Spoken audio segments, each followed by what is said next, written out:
Friends of the internet, welcome to the second video from How the Universe Works.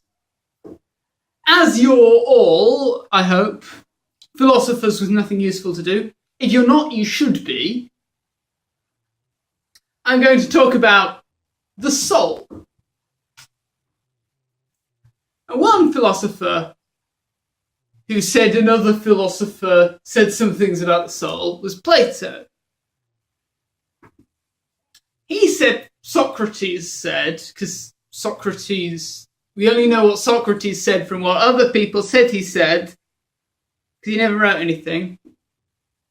He was an arsehole. Plato said Socrates said that we must have a soul, and the reasoning Socrates used, according to Plato, was that there are things that we can imagine but haven't experienced, like equality.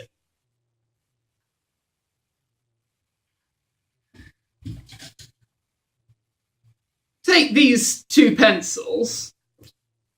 They're of different lengths, right? And you'd never get two pencils that are exactly the same length. But I can imagine two that were. I can imagine that these were the same length. Or exactly the same length. But I've never experienced things of completely equal length. So, according to Socrates, according to Plato,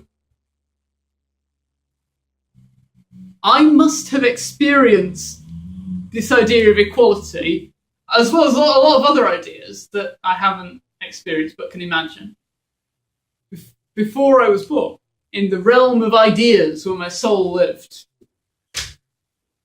where all the perfect forms of everything live. You can argue against the idea of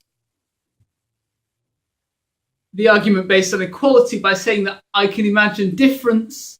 I've experienced difference and zero and can combine them to get zero difference or equality. Equality being simply a negation of difference here.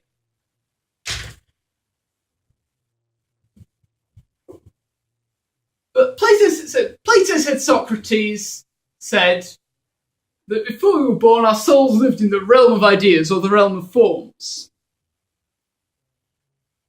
where they experienced all the perfect ideas of everything. We have some vague memories of that, but don't really know what it was, because we don't remember it properly.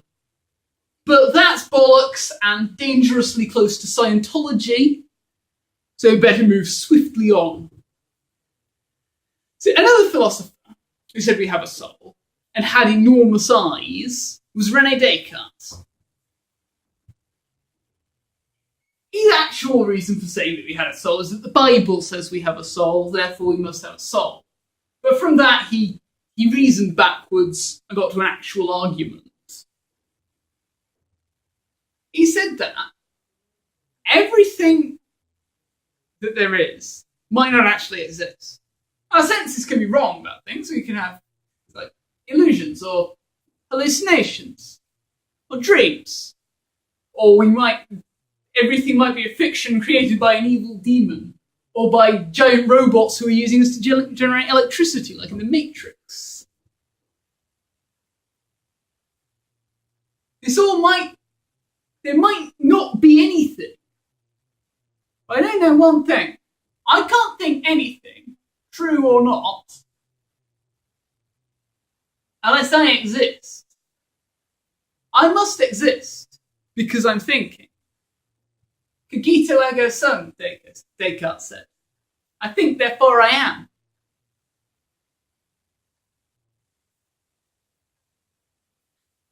So it followed from this that my body might not exist.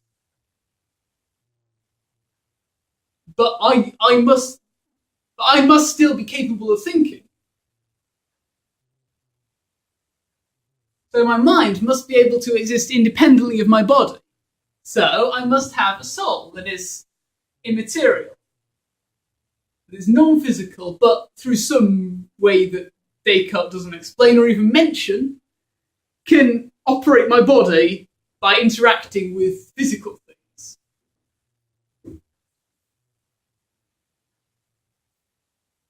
So, you argue against this, saying that, well, this mind needs some mechanism by which it can think, and that could be my body.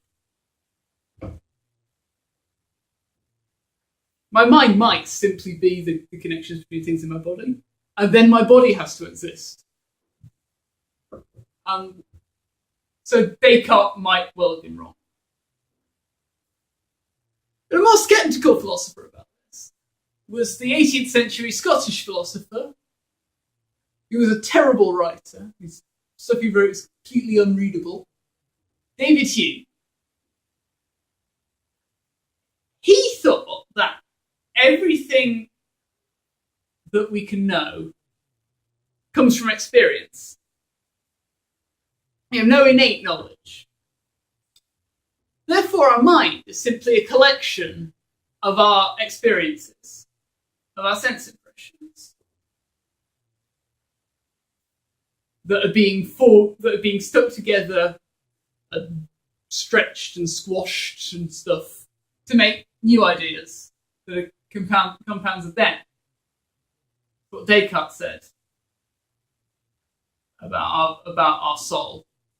And then he went and met up with his friends Hitler and Guy Montag and Qin Shi Huang.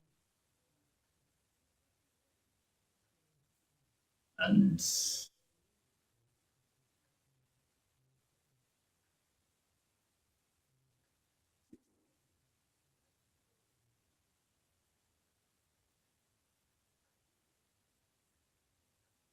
so another philosopher, a more modern one, who just said straight out that we're just completely physical,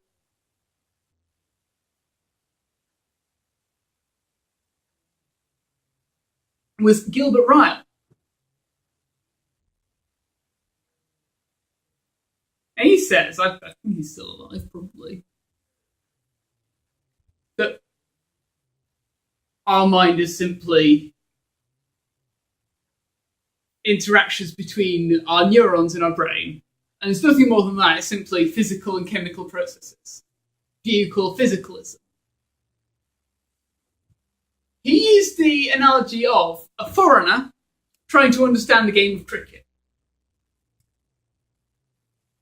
So an English person has explained to the foreigner everything about cricket, and the foreigner has understood all the batting, bowling, fielding positions, all the umpires' signals, the scoring, even the lost ball rule, whereby if the fielders lose the ball, they can say lost ball, and the batsmen have to stop running, and they get 6 penalty runs, or whatever they've already run, whichever is bigger. Stop silly things happening.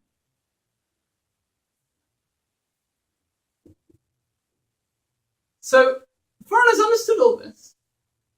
Then he asks, but where is the team spirit?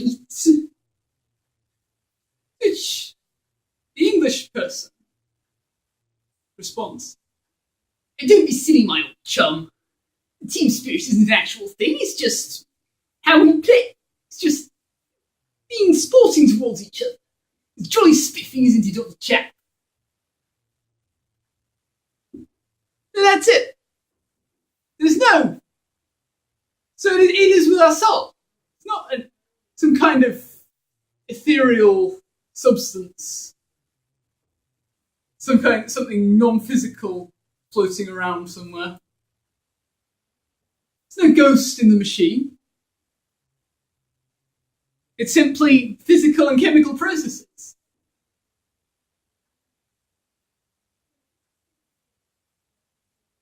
And this is supported by science, because our minds can be affected by drugs and brain damage and physical things like that.